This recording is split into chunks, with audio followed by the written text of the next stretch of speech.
Despite the vagaries of the rand this year, you've come out of it with very strong financials and a very strong balance sheet, gearing of just 1%, which puts you in a position to start looking at opportunities both in terms of your own growth pipeline, but also acquisition prospects.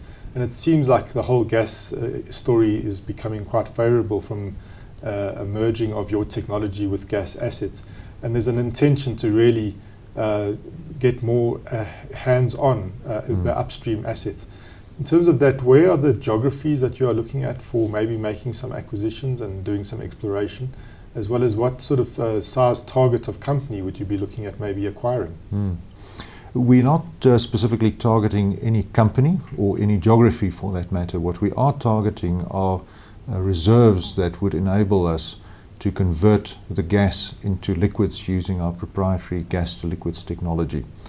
So at this point in time where we're at, we are scanning the environment, we are establishing where these reserves can be found, and obviously they are found all over the world in various places.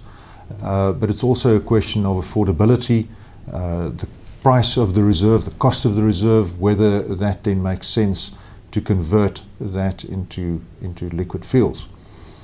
So we are in the process of scanning the environment. We are making progress, but it's early days yet. We don't have any particular targets in mind at this point in time. But you've got a lot of financial firepower should you want to. Are the valuations looking more attractive?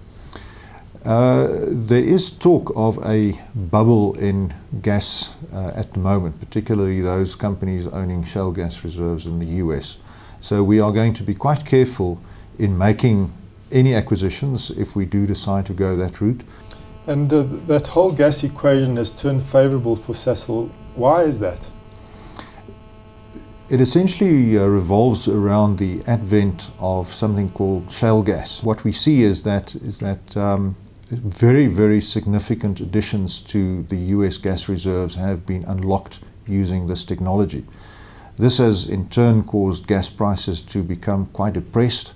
Just to give you an indication, the multiple between Henry Hub gas prices, which is the benchmark gas price in the US, used to be a multiple to the oil price of about 10 to 1. So in other words, if Henry Hub was $4 to the MMBTU, oil prices would be $40 a barrel, typically.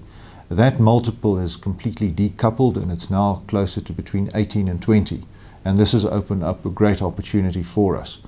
And clearly that's the interest in our GTL technology. We are only one of 2 companies in the world, and we like to believe that we are the best at it, to convert gas into liquid fuels.